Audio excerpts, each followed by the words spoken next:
And God said, Behold, I have given you every herb-bearing seed. To you it shall be for food. Genesis 1:29.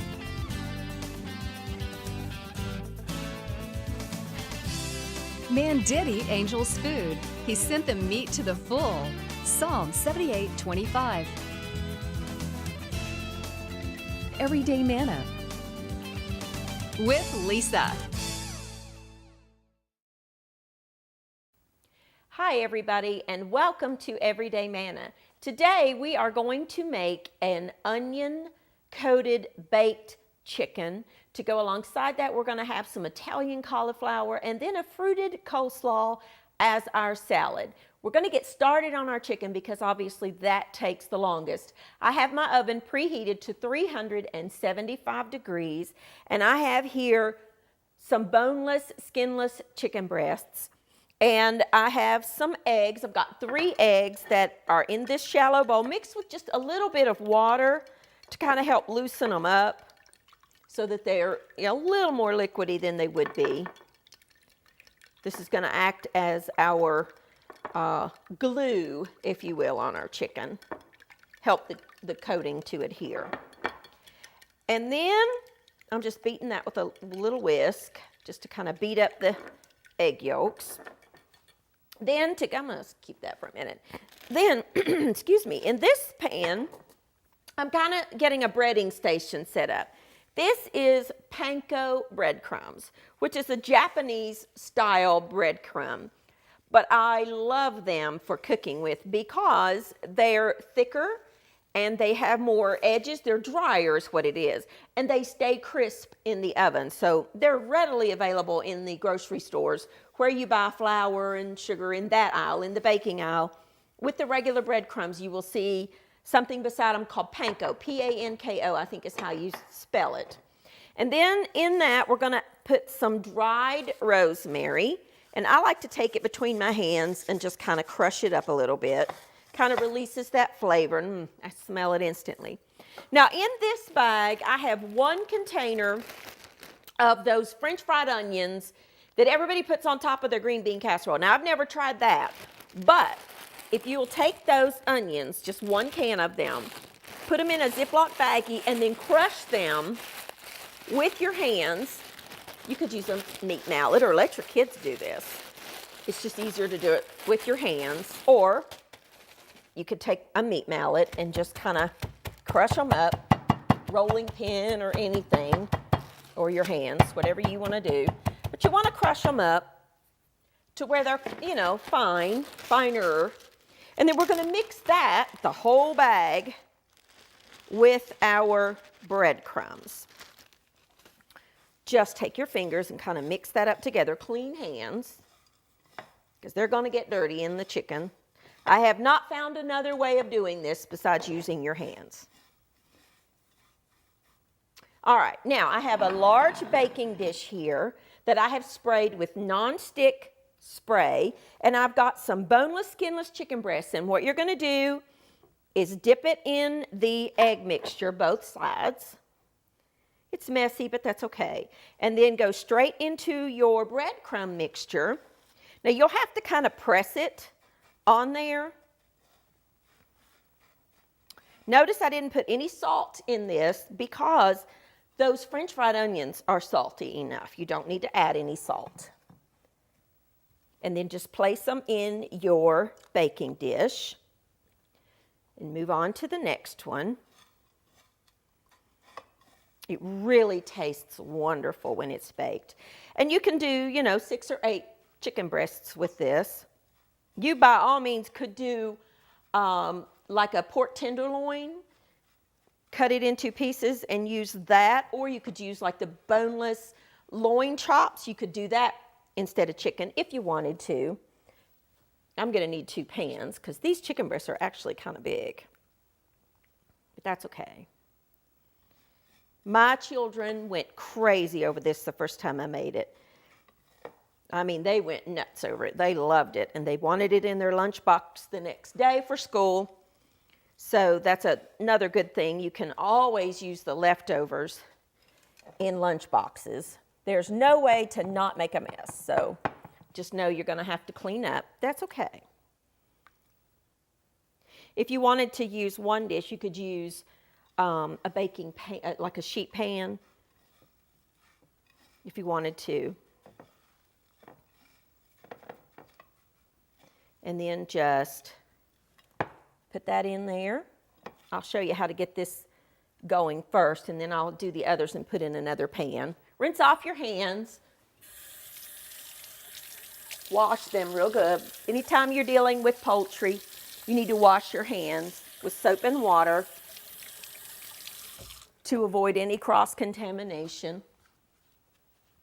Now, I like to take some pepper, freshly ground, and put over top of the chicken breasts. 375 degrees. And then take some olive oil, the Heart Healthy olive oil, and drizzle what is probably about 2 teaspoons per chicken breast over top. And then you're going to bake that uncovered in a 375 degree oven for about 30 minutes or until the chicken is cooked through.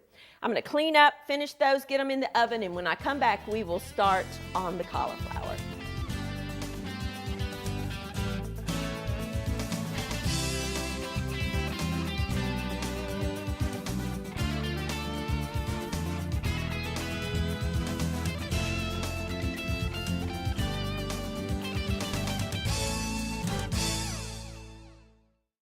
Alrighty, now we are back. Our chicken is in the oven baking, and we are going to make an easy, quick side dish to go along with that, because the reason I'm making a slaw type dish is that you've got the chicken, which is kind of soft, then you've got the cauliflower coming up, which again is a little softer, and I like to mix my textures in the meal, and this is crunchy, so it's delicious, but it adds a different level of texture to your eating. And let me just tell you, that's important.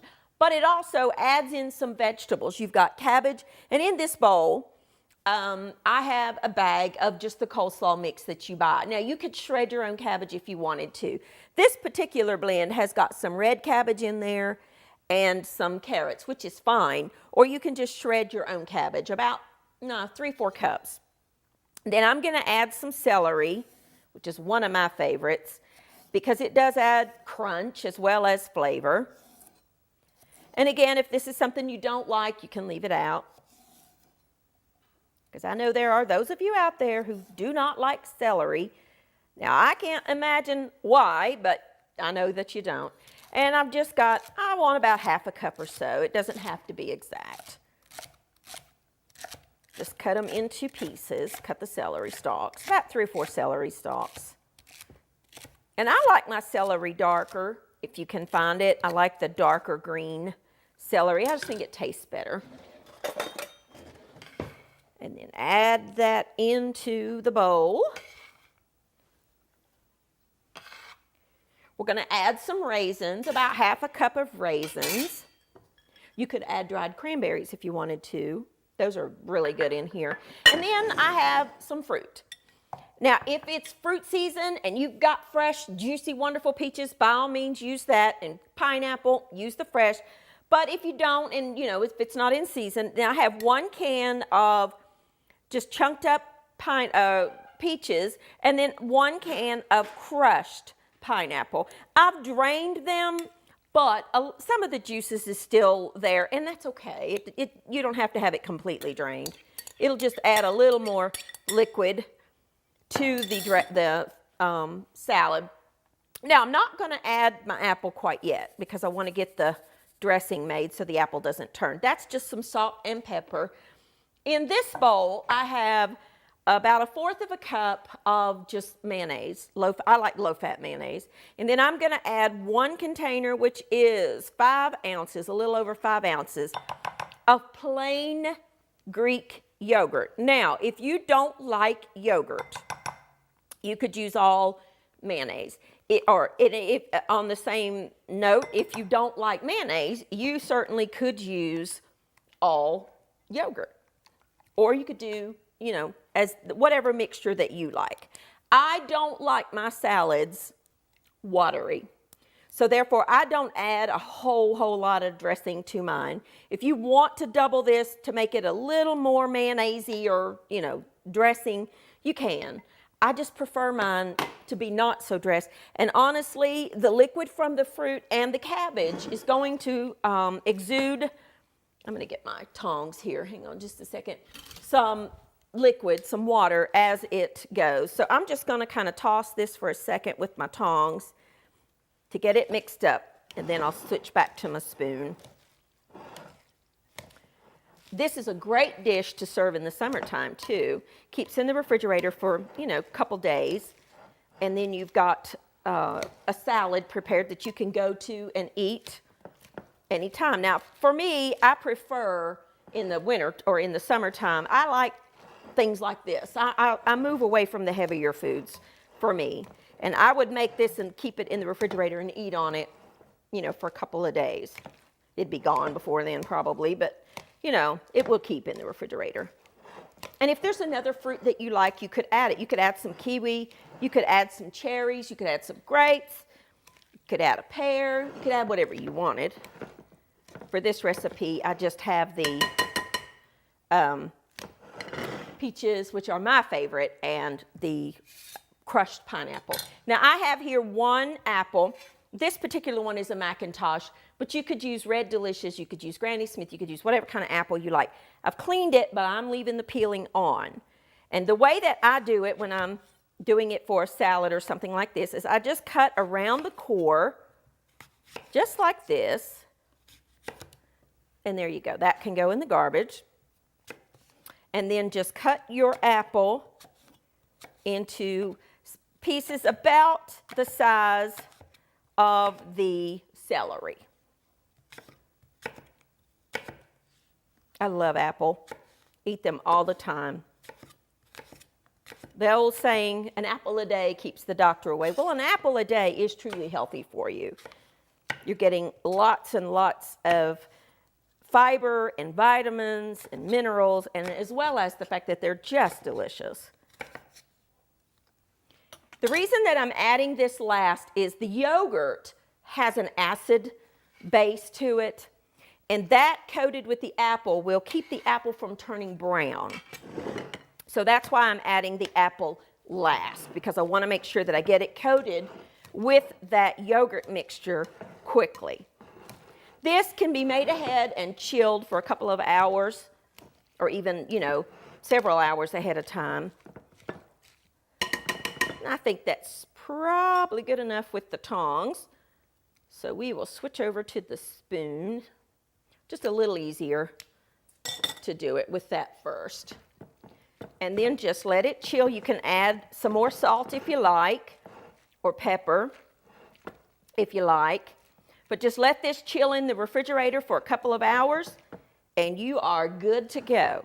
I'm going to take a quick break, clean up my mess here, and then when I come back, we're going to make a wonderful, delicious cauliflower side dish to go alongside our chicken and our coleslaw. I'll be back in just a minute.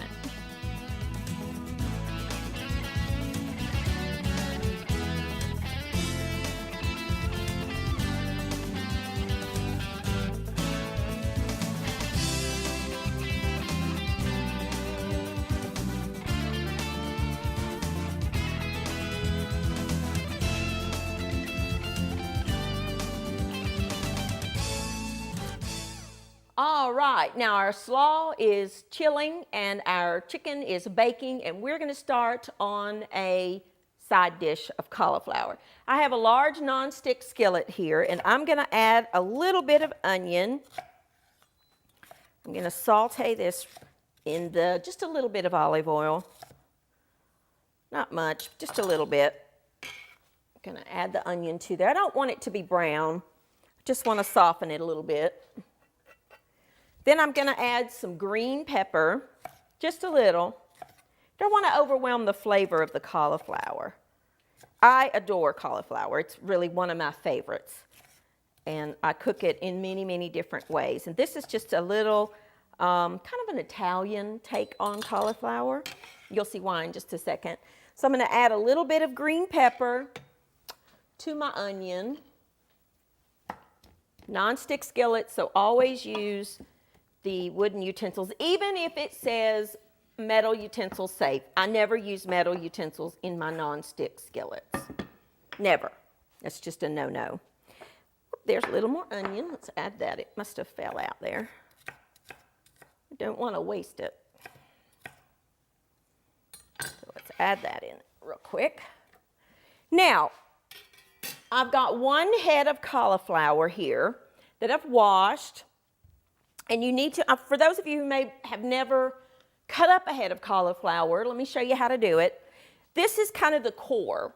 And you want to cut around it. You want to get off most of those leaves. And it comes off in little florets. If you will just take a little small paring knife and kind of go around that core, they'll come off.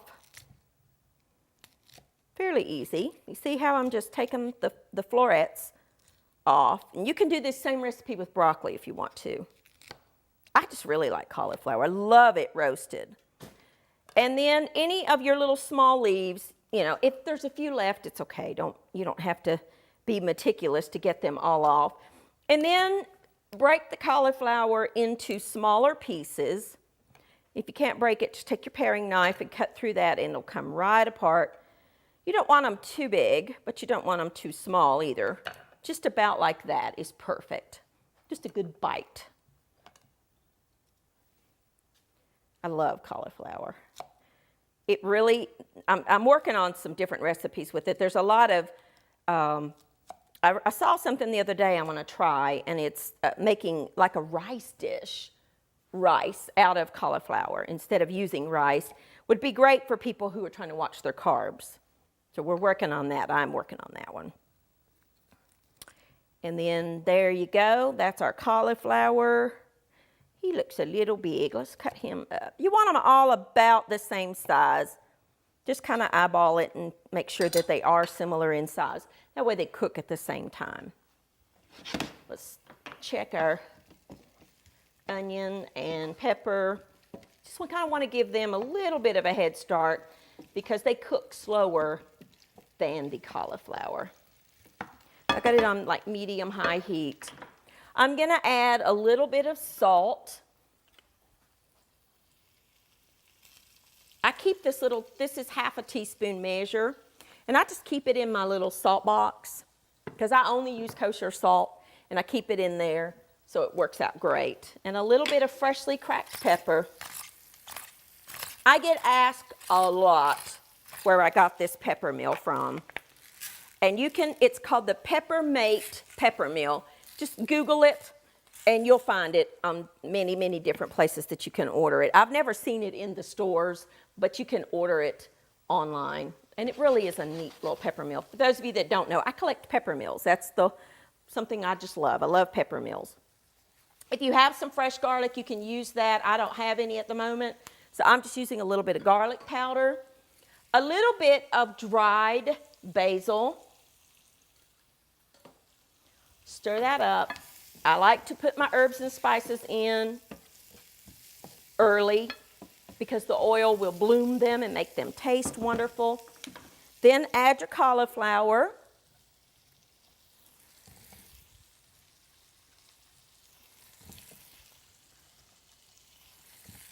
And we're going to let this steam for just a few minutes.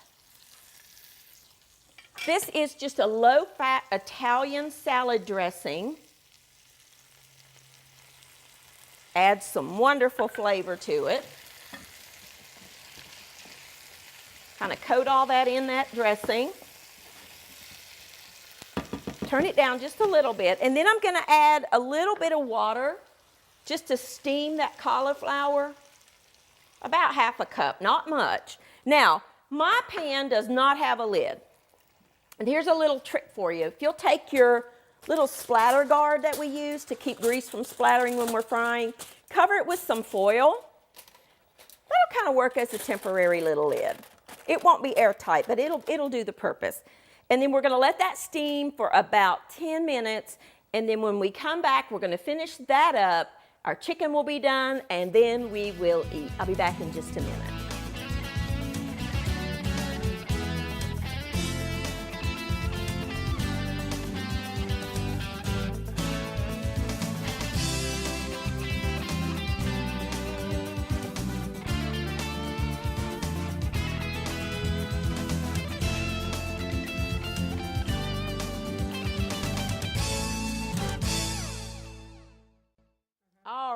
now our chicken is done. Look how beautiful and golden that is. Our cauliflower has simmered. I just took the little cover off. Now, if you have got some fresh cherry tomatoes, you can add those. I don't have any, so I just used a can of, I like the fire roasted diced tomatoes, but you can use whatever you have. I like the fire roasted diced, and I just drained them. And I'm going to add that to the cauliflower. And I'm going to stir that in and just heat those tomatoes through because they're already done. I mean, they're cooked. Smells so good. Just going to let that warm through. The cauliflower is tender, but not mushy. I don't like mushy cauliflower unless I'm making, you know, mashed cauliflower like mashed potatoes. I like it to have a little bit of resistance to it. Oh, that looks so good. I love cauliflower. Now, and our slaw has been chilling out in the refrigerator. Notice the apple where we put that in last after we added the yogurt. See, they did not turn that brown color that apples will do and bananas will do. So that's a little trick for you. Now, let's serve up our dishes. Let's put a little bit of our slaw on our plate. I could make a meal on this coleslaw. Absolutely. I love it. Love it, love it, love it. Oops. Get back over there.